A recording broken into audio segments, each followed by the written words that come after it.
super excited. I'm Yolanda Kate. I'm the Director of Public Relations for Disney Cruise Line and other travel businesses. And I'm going to be a little bit of your tour guide this afternoon, just to kind of guide a little bit of a conversation with what we are saying is just an unrivaled assembly of creative talent that have put together the show that you just had an opportunity to see. So we're going to spend a little time talking to them. I'm going to introduce each and every one of them to you, but we want to also give you an opportunity to ask some questions about what you saw, what you experienced. We know you've had an opportunity to look a little bit at their bios, but I'm going to introduce them formally, and then we'll ask them some questions that might spur others. And I think we shared with you, you're free to take photographs, and I think someone mentioned that Gaston and I think, maybe have our channeling. I think I'm Gaston bounding here, so I think we've got the same jacket going on there. So I'm going to start with the director of Beauty and the Beast. And, you know, I think it goes without saying, you know, the mixture of technology and storytelling and a little bit of Disney magic just warms our hearts. It was incredible. So again, we can't say enough about how excited we are about this team. So starting with the director and choreographer, Connor Gallagher. Connor, just wave. Connor is the choreographer for the forthcoming Beetlejuice, which is coming to Broadway for Warner Brothers Theatrical Ventures. He also choreographed Tangled, the musical for Disney Cruise Line. How many people have a chance to see Tangled? So that's some of Connor's great work. We also have on the panel today Sarah Wadsworth. Yep. Sorry, I always do that to you, Sarah. Okay. Sarah is the co-writer and creator of In Transit, Broadway's first a cappella musical. So you can see this team is highly decorated. She made her Disney Cruise Line writing debut with Frozen and Music Spectacular. And some of you may have had an opportunity to join us to see that as well. If you thought the sets were fantastic, that is the work of Jason Sherwood, also joining us on the panel. He is a Drama Desk Award nominee, and his recent designs included The Chainsmokers on Saturday Night Live, New York Theater Workshop, and New York Fashion Week. He previously also designed for us on Frozen, a music spectacular for Disney Cruise Line. And then last but certainly not least, I talked a little bit about the technology that you saw in the theater. Responsible for projection and the incredible video design that you saw today, Aaron Ryan. And Aaron is a two-time Drama Desk Award winner for his designs with Anastasia and A Gentleman's Guide to Love and Murder on Broadway. He also designed Tangled, the musical, and Frozen, a musical spectacular for Disney Cruise Line. So welcome our panelists, and let's give them another round of applause. So because we're a small group in the theater, we're going to allow you just to kind of raise your hands, and we'll go through questions, but I will start with the first. And Connor, if you don't mind, I'd like to start with you. So we talked a little bit about the fact that you're a director and a choreographer. Apparently there was been obviously great dancing, great dance numbers, and just the feel of this production is just incredible, being inspired by the live action film. How did those two disciplines inspire the work and the creative process going into Beauty and the Beast? Can you share with the group? Yeah, sure. So when you're compacting a story like Beauty and the Beast, especially a 2.5-hour film, into 70 minutes, you want to be able to get the emotional arc of all these characters, especially in this version. We follow the objects a lot more closely, and then be able to transition from location to location. So traditionally in a Broadway show, to bring out a set piece, these transitions would take much, much longer. And so as we all get together and sort of develop the concept, using the video and the moving columns, I relied on my choreographer brain just as much as my director brain, even more so. Because even when there wasn't a dance number happening, I felt like the way we choreographed and designed all of these set pieces to move together, sort of was me drawing on my choreographer background, and we had to be as efficient as possible setting up these locations so that we could follow the emotional arc more closely. Absolutely. There's always some action, always some movement on the stage. Any questions, please feel free to raise your hands as you think of them, as they percolate. Feel free to just jump in. Again, we'll do free-flowing kind of format here. But I'll keep going as you're thinking about your questions. I see them all brewing out there in your mind. So let's talk a little bit about the set design. The set was absolutely incredible. So can you talk to us a little bit, Jason, about the concept of the music box motif, right? It's a little different for Beauty and the Beast, and how that sort of came to life, and what was the process behind the set design? Can you give us some insights on that? Yeah, absolutely. As we all sat down to first sort of discuss kind of the approach, the idea that Belle's father wasn't an inventor, as we had seen in the animated feature, but that he was a music box maker and a craftsperson, and that a music box contains a story. That felt like a very sort of interesting way into the idea that we could take a different vantage point at this particular story. So the idea that the characters, the people, the story are inside a coveted object became like a huge aspect of what we wanted to create visually on stage, to tie in the idea that we're telling a story, it's a tale as old as time, here it is, we're opening it up and then we're sharing it with you. Felt like a very intimate, very tactile, very sort of old school storytelling idea that we were able to put through kind of our contemporary sensibility as, you know, current theater artists. So the idea that the entire thing would be contained and would have an architecture that resembled itself throughout, and that we weren't sort of just bringing in big giant things that came from nowhere. The idea that we would reinvent something that you had sort of established and lived with, the architecture of the music box that he holds, and then how that mirrors what's behind him, that became sort of the guiding visual principle for you know, what we then went to create with the video and the costumes. Great. Well, and I'll follow up on that. Did I see a hand? Did I see a hand go up? Okay. Go ahead. Thank you. So with this production, in addition to the inanimate objects coming to life, the sets themselves were remarkable in terms of the backdrops and the projections. Can you talk a little bit about the technology and some of the choices and sort of bringing the entire stage to life like that?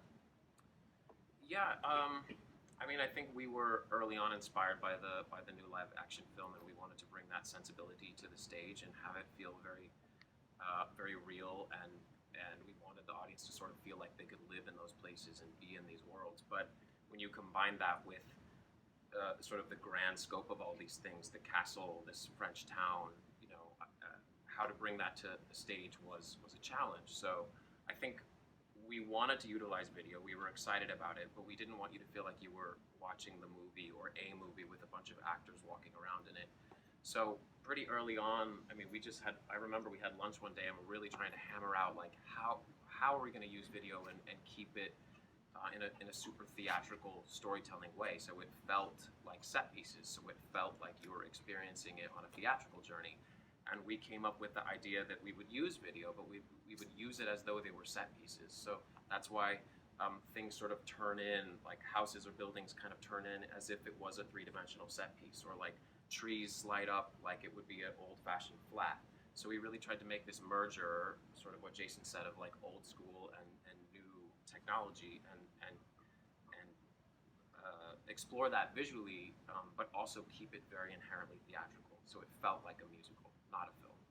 And a big part of that, if you can jump in, was sort of a dimensionality aspect, Yeah. which is something that Aaron's work does incredibly on its own. But if you stand a group of people in front of something that is all the way behind them, they never really feel like they're inside it per se. So the storytelling concept of a music box lent itself to the idea that video could be used in a way that we hadn't necessarily seen before in a musical, because it enveloped them. It's a panorama. From every single vantage point, every single seat in the house, you get a complete panorama view of what's happening. There's never a moment where you're looking off into a wing, which became really, really important to us and to, you know, the characters.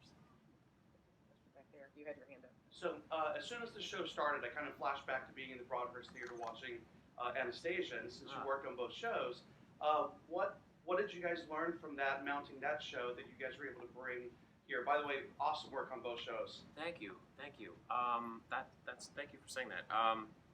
You know, I think the big piece is LED technology. What we're using now, these LED walls have come a long way in the last few years. Video has been used in theater pretty commonly in musicals for the last 10 years or so. But the projectors, which is what we would use, and there's still great projectors on the market, but we couldn't get the level of detail and crisp clarity that the new resolution allows with these LED walls.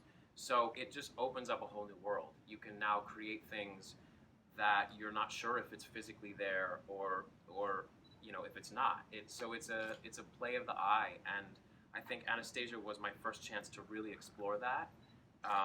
That was the highest resolution LED screen that was used at that point, and I think still is in a musical anyway. And so this was kind of a natural extension of that. I was super excited with what I was finding with Anastasia, and sort of early on when we were doing Frozen and kind of started thinking about ways we could utilize video, but in a clever new way. it seemed like the perfect extension for it. It also gives so much flexibility. So Connor could come up with a whole new idea and a different location, and then the next day I could show it to him. And then, so it's a wonderful way to tell the story. It looked beautiful. Thank you. I wanted to just bring Sarah in here to talk about the other dimension. So, to your point, this is such an epic journey, right? There's so much movement, so many scenes, so many stories within a story. Can you talk about the writing process? So, how did you condense the story of Beauty and the Beast and take it, from the inspiration from the film and kind of condense that for the stage and the writing portion of that? Sure. Well, you sort of start these processes so long ago. We started nearly 2 years ago. So when I was brought in, the film was still in production. So even before I screened the film, I had to do my first draft of this new musical. So I had a copy of the screenplay. And at first I thought, oh boy, that's going to be a challenge. But then I embraced the words on the page, because I could really, when it's just the words, and that's your starting point, it's really a gift to be able to use them and see what are the major themes, what are the things they changed from the different versions. And then I worked very closely with the music team and with Connor and with everyone here to decide which elements, because we had to condense it, which were the elements that we were going to tell in song, what were we going to do in dance, what were we going to do scenically, all working together to tell the story so that you feel like you haven't missed a thing. And we've got some of the new songs from the score in. So it was a really fun challenge to condense it for this version. Great. Yeah, there's some other questions. Obviously, choreography is something really big with the show. You're taking a very big production and putting it in a very small space. What were some of the challenges that you faced with that, and how did you guys overcome them? Good question. Well, I think it helped that we've all had experience working for Disney Cruise Line, and specifically the footprint of the stage. So the elevators you're looking at, where the tracks are and what automation you have available to you was something that we all knew going in. So we're able to sort of choreograph this whole show. I don't know where you were sitting, you could see the lifts going up and down, but the challenges are sometimes I need to have a scene happening over here. This lift has to be down, enabling us for the next scene. And then we've got three other people over there changing costumes for the scene after that. And the challenge of doing a show on a cruise ship, you've got a lot less crew, you've got a lot less dressers, so you really have to get creative. And you think about a number like Be Our Guest, each of those actors has a base costume that they change 3 or 4 times, and they're all built and choreographed. They're all built. Ladies and gentlemen, girls and boys, may I have your attention, please? This is the officer of the watch speaking from the bridge. The Disney Dream has commenced refueling operations. At this time, we request for the safety of those persons on board that there be no open lights, flames, or smoking on the open decks. Thank you. Safety is our top priority. Yes. So a lot of times we've choreographed a lot of the backstage traffic, a lot of the costume changes. The actors help each other, or they're built to get in and get out of them very, very quickly. The onstage traffic is just as challenging as the offstage, and that's something we took into consideration while we were designing this and developing it. One other thing that we were able to do, we did a workshop of the show in New York in January, and we built a mock-up of the walls that you saw. Not all the way up, but the doors were about the same height, and it was basically just these white walls that we could project on, but we could see, do we like the size of the door? Does this feel right when we walk around this wing? We even had the wings of the theater mocked up, and that was way back in January. So we were able to say, I know it's gonna take me 45 seconds to get from here to the trap. You've got to design a costume, Sarah covered, that now in that 90 seconds they have to make their next entrance, they can get in and out of this in 45 seconds without a dresser. So we had those conversations all the way through. I could show you a spreadsheet for Be Our Guest. That would knock your socks off. It's wild.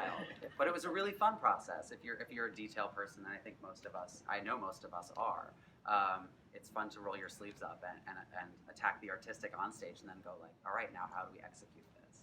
And choreographically, to embarrass him for a second, I think the amazing thing that Connor's done on this show was that, Sarah puts together a version of this opening number of Belle that is clearly portraying a woman who is savvy and smart, and with it, who is different than other people in this town. And then Connor puts together a number where constantly people are reconfiguring apertures and moments that isolate her, that put her in different lanes, and when they turn and flip around, Aaron then takes the video and changes perspective as well. So what it creates is this really incredible marriage between storytelling, direction, choreography, and video in a way that you can tell the story of a person who's on the outside in a way that feels subliminal and really nuanced and really sophisticated for something that we've seen from one vantage point so many times on stage before. And I think we've said that it's arguably probably one of the largest and most ambitious productions that we brought to one of our cruise ships. So that certainly makes the point, I think, on all of these, including the beautiful costumes that are behind us. Other questions? I saw some hands. Want to get as many as we can. Go ahead, sir, please. Hi. The Puppetry, this is the third Disney Cruise Line production in 2 years, right? 2.5 years. Using that, of course, now the scale is smaller. Can you talk about the challenge of that and trying to represent which version, the cartoon version Sure. from the 90s or the movie version from last year? Yeah, we worked very closely with the film team on all the different puppets we have, talking about the Mrs. Potts from the film or the Mrs. Potts from the animated film, and what the spout should be, and all the details. And it was interesting speaking about this before the film came out, because you've got those original film images which are iconic, right? And then you're watching this film going, well, what am I really struck with in this moment? Because we had to design all this way before the film came out. So it's an interesting challenge there. And then, of course, the scale, making sure these could read in a 1,300-seat theater. Really hard to assess that when you're in a workshop or a studio. So we actually did a test in one of the theaters in Walt Disney World. Basically had foam core cutouts of different sizes of puppets and eyes, and played with colors and how they would register. Because the big difference in this version, as opposed to other versions, is that you really follow the emotional arc of the objects more so than ever before. And if you couldn't see their faces and register the emotion, then those scenes would just die. So it's been an interesting challenge, and I think it's ongoing. We're still trying to make them better and better as we work. Well, just as a follow on that, certainly with Lumiere, the actor portraying it, really got a lot of face time, as opposed to a horse in puppet. Sure. And I was wondering if that was purposefully done to let the actor shine. In this. Yes, I think so. Again, because you have these scenes where you're asking these actors to have to carry a lot of emotional weight, and if they're hidden behind a puppet and we don't have access to them as human beings, it's going to create a real barrier between them and the audience. So to be able to see them and experience them, sometimes you're looking at the puppet, a lot of times you're looking at the actor. And I think that's slightly different than a lot of concepts for puppetry, where you're seeing a full life-size horse, which is just as magical and exciting to see, just slightly different concept because of the emotional weight these characters carry. Story-wise, we need to remember that they were humans, and that they are still, their human form is still in there. And I think that all of the elements worked really beautifully together. The costume design for the characters is so beautiful, because it's this white ombre into the dark blue, and it's sort of their life being sucked out of them. And I think that we were all really thrilled with how that turned out, because the audience could connect with the characters' backstories. Okay, we'll go back to you. So the boy that comes out as Chip during curtain call, is he a permanent member of the cast, or was he sort of chosen as a magical moment from the audience? He was chosen. Every night it is a different young child. That's great. So it's a guest, and we've That's super cool.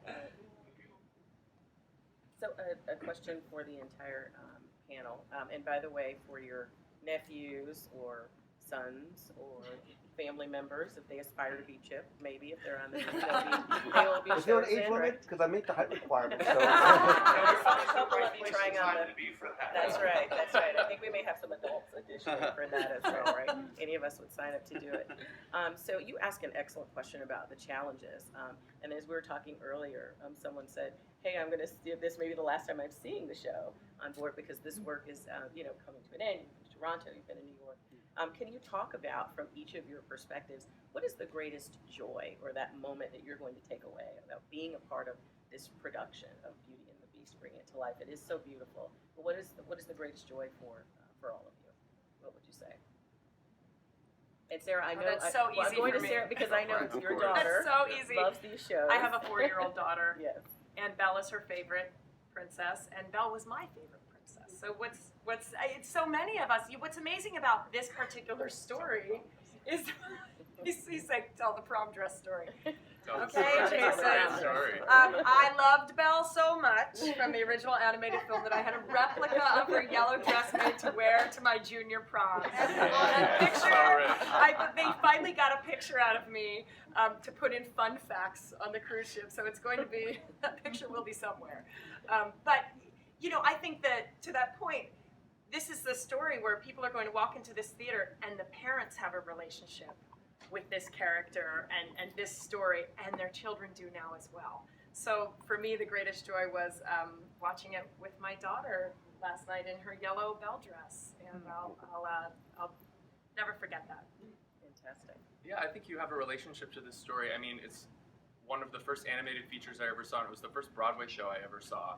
And I think we can get like a little bit cynical and a little bit hard on ourselves, like, oh my God, the hat isn't on right, or the table didn't move fast enough, and we watch the show and we tweak out about it. But we were sitting there all in a row together, which was really special because some of these people are, some of my favorite people in addition to collaborators in general. And we were all sitting there, and I looked down the aisle, and there was this little girl leant on the aisle like this, and she was utterly captivated. And I just, I'm hoping for a life in the theater. So far, so good. And just seeing someone like look out and be in total awe of something that we helped make is a very, very gratifying experience. It's really special. I think for me, the great thing about designing for Disney, in general really, and from a designer that works in technology, they're not scared of big, bold ideas. There's not another company in the world that if we had presented this first idea with these movable LED walls that were going to be in rep with other shows, they would have laughed us out of the room. And with Disney, they're like, that's crazy, okay. And then they go away and we come back and we keep meeting, but they figure it out. And having the opportunity to design something so big and so bold that doesn't exist yet is incredible. And that's why I love working for Disney, and that's why I keep coming back, because it's really a honor and an exciting opportunity. Connor? Yeah, sure. So I remember seeing the Beauty and the Beast show at what used to be MGM Studios when I was, 6 years old. And I remember sitting somewhere in first, second, or third row or something, and I remember a performer just looking at me and feeling sort of really feeling very intimate and special, and I'll never forget it. You have those moments as kids that just sort of burned in your brain. That's one of them. So it was probably one of the first shows I had seen. I probably didn't even know what I was watching, but I sort of remember this magical moment. And the theater here is slightly unconventional in that you don't buy a ticket for the show. The ritual of going to have a pre-theater dinner or something, you could just wander into the theater on any night. And the fact that some little kid that maybe has no interest in theater could wander in and take a seat and say, I'm going to watch 10 minutes of this, and maybe be swept away by how magical it is, by the video, by the costumes, by something, and get inspired. And that could be their introduction to theater is really exciting to me. So to be a small part of that is the greatest joy for me. Yeah, and I think as somebody touched on, and Sarah, my daughter also loves Belle and Beauty and the Beast, is that if you've got grandmom and mom and dad or cousins or extended family or friends, everybody can enjoy the show that you put together, right? It really is something for everyone. Other questions, other thoughts out there? Hercules? Yes. Regarding the music, obviously you had a lot to work with early on, and I want to say Mrs. Potts was perfect. But how long did you work on the music? Did you start earlier than the other teams did? The music team kind of came together about at the same time we all did. I want to just shout out, we have a fantastic music team on this show, led by Dan Stamper at Disney, our Disney support. But Matt Castle and Frank Galgano did the music direction and these original arrangements for us, which are just gorgeous. And we had to work with all of the scores. So we could pull from the Broadway score, we could pull from this new film and from the original animated. But what's so amazing is not only were we able to use these songs, but all of the underscoring. So there were hours and hours of discussions about how could we tell the story in the transitions, keep telling it through the musical themes. And that, for me, is such a satisfying process. So we we are so blessed with this wonderful score, and I'm thrilled with the way we were able to both chop it all up and put it back together again, and it's really a stunning score. And we have there's quite a bit of new music in both of the dance numbers, which is written by a dance arranger named David Dappin, who also contributed to a lot of the style and the flavor of this production. So it's really amazing to meld that all together with all the versions. Also, a secondary question. You mentioned that you did a cappella. Have you ever thought of bringing a cappella into one of the Disney shows, perhaps, in the future? Boy. Well, I was just going to say, one of the things we're always doing is we're always looking at new ideas, and we're looking at new opportunities to thrill our guests, like we're doing with Beauty and the Beast and Frozen and Tangled that everyone's worked on. So it's an ongoing process. We're always looking for new and exciting opportunities. But no plans in the future. Fantastic. There's a lot of acapella in the parks. Yeah, The absolutely. parks have a great tradition of, there's the Voices of Liberty, and their Main Street, they've got singers acapella, so it's another theatrical tool. Woven into the tapestry of Disney. Yes. You know, I would be remiss, and I know everybody will probably agree after watching it, as I was trying to sing, you know, the song walking down here, much to the chagrin of much of the crew. We talked about the scenery and the dancing and the choreography, but I will tell you the voices and just the cast in this production were just incredible. So if you were to describe this group of super talented cast members that you were working with, how would you describe them? Give me a word. Oh my gosh. Outrageous. Love it. Outrageous. They're so fantastic. All right. Yeah. Other adjectives. Well, I'll just say, you know, you want to go down the road? Anybody. Go No, jump in. Get jump out of in. here. I mean, I think we're just so lucky to have a cast of this caliber open the show. I mean, I love watching them every night. When you're teching a show, you see it again and again and again, and you can very often get bored. But I don't with this group. I'm gonna miss them. Hardworking. To keep in mind, they're in rep with other giant musicals on this ship and other deck parties and shows, and they are constantly working on things, and they gave us their all every time they walked in the room. They are a superb cast. Yeah, I mean, they're just a gracious bunch. They're literally up there on a stage that's got holes in it. They're dancing. They're spinning staircases around. Yesterday, someone dropped a bouquet. Someone else picked it right up. They take care of each other. And they're a really, really special group in that way. Because sometimes people get in there and say, I'm just going to do my job. And this group really sort of brings a respect and a responsibility to the story and to each other that I think is really unique. Well, I know we're probably, this is our last question before we invite you to join us for lunch in the Royal Palace, but I'm going to offer our panel an opportunity to share any closing remarks. And again, I just want to underscore to this group, the A-team that we put together here, your Broadway and entertainment accolades really shine through in this production. We are thrilled that our guests will have an opportunity or having an opportunity to experience this. So any closing words from any members of the panel as we make our way to lunch shortly? Anybody, any burning? Well, things this you wanna has share? been an incredible collaboration. Absolutely. Sometimes you're working on shows in different parts of the country or parts of the world, and you're doing a lot by email, and it doesn't always come together when you get in the room and you say, "Aw shucks," but it's all there. Here, everything came together. The communication was amazing, and the collaboration was really, really special. And I think it shows on stage. Absolutely. Well, on behalf of Disney Cruise Line, we are delighted. Our guests are delighted. And we really want to say thank you to you for taking the time out today to come and spend some time seeing what they have all created. Would you join me in giving them a round of applause?